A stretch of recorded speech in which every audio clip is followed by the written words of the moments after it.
The cheers began the very moment Prince Harry stepped into Nottingham. They weren't polite claps or restrained nods of acknowledgement.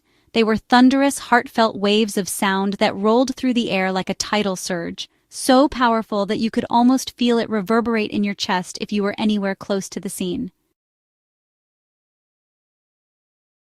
"We miss you, Harry," people cried out again and again, their voices rising above the September breeze with the kind of urgency that comes when absence has been felt too long.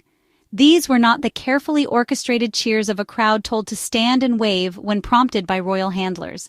These were raw, unpolished human voices, heavy with emotion, echoing the longing of a nation that has always known Harry differently than the others. It wasn't orchestrated, it wasn't ceremonial, it was spontaneous, real, and deeply personal. It was Britain opening its arms to the son who had been pushed away, reminding him in that single moment that the people's love had never been revoked, never been diminished, and never been silenced, no matter how loudly the tabloids tried to drown it out. And for Harry, the warmth of those cheers was not just about nostalgia, it was about connection. Connection that has endured despite years of distance, smears, and hostility from the very institution that should have embraced him.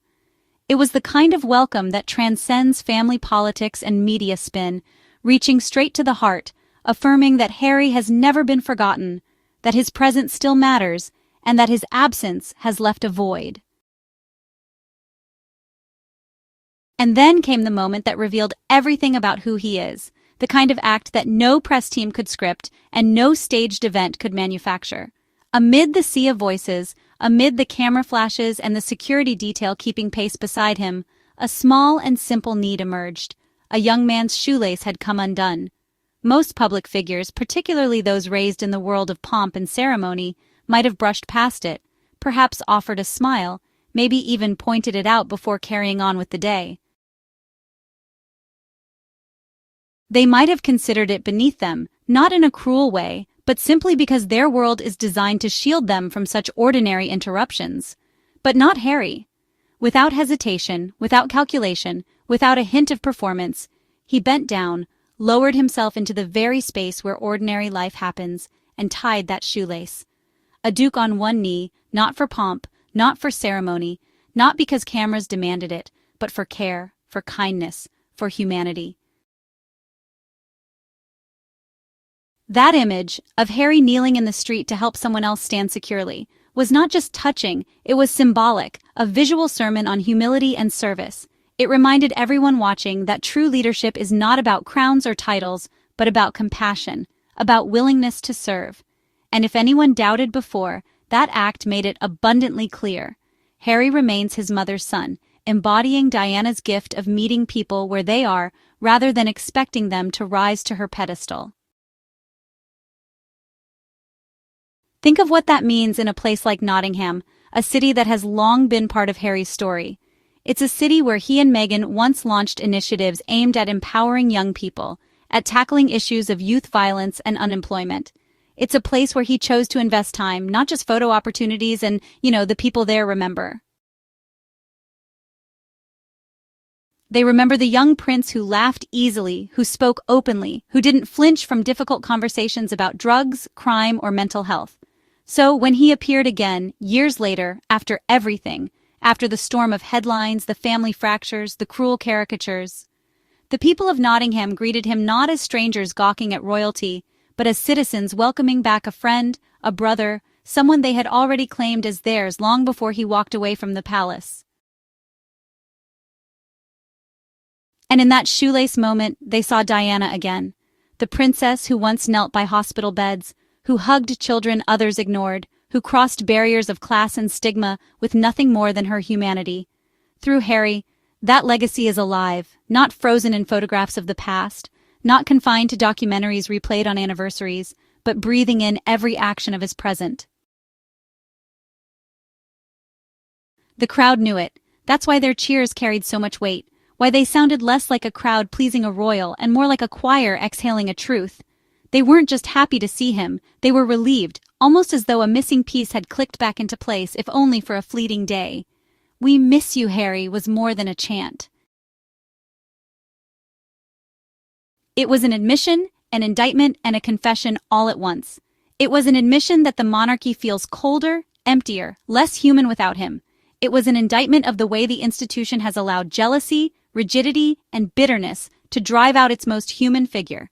And it was a confession that the people, the ordinary men and women who never had a voice in those decisions, have been aching for his presence all along.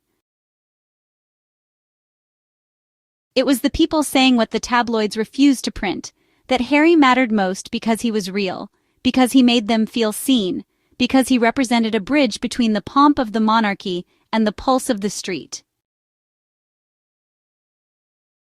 And when he bent down to tie that shoelace, he proved them right in the most ordinary yet extraordinary of ways.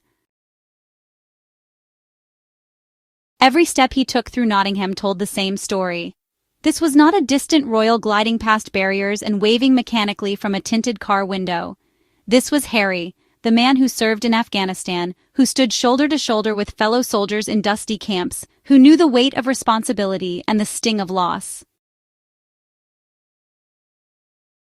This was the founder of the Invictus Games, the man who turned his own scars into a platform to honor the resilience of veterans, to give them back not just their pride, but their place in society.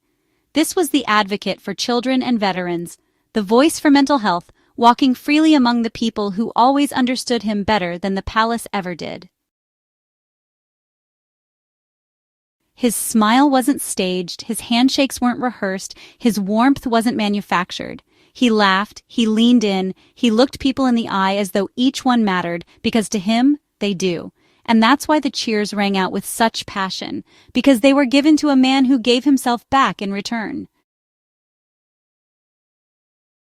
This day in Nottingham was more than just a royal appearance. It was, a statement of contrast, a living, breathing example of how far the royal family has drifted from what people actually crave. While some members of his family seemed trapped in a cycle of stiff photo ops, curated PR campaigns, and increasingly detached appearances, Harry walked into the heart of a city and reminded everyone of what compassion looks like when it isn't filtered through strategy. His shoelace gesture wasn't just small, it was seismic, because it told the truth about who he is. That truth cannot be faked, cannot be spun, cannot be silenced. And that truth is why he will always belong to the people, no matter how far the tabloids push him away, no matter how much resentment the establishment stirs against him, no matter how many headlines attempt to twist his image. In Nottingham, the people made their feelings clear. They don't just admire Harry, they long for him. They miss the humanity he brought to the royal stage, the authenticity that could never be scripted or stage managed. They miss the young man who once jumped into the crowd to hug a child, who once laughed through awkward questions rather than offering robotic answers, who once knelt down, just like his mother, to remind the world that no one is beneath being noticed, no one is too small to deserve dignity. And as his mother once taught the world, the smallest gestures carry the biggest meanings. Harry bent down, tied a shoelace, and in doing so, tied a bond tighter than any institution could ever sever.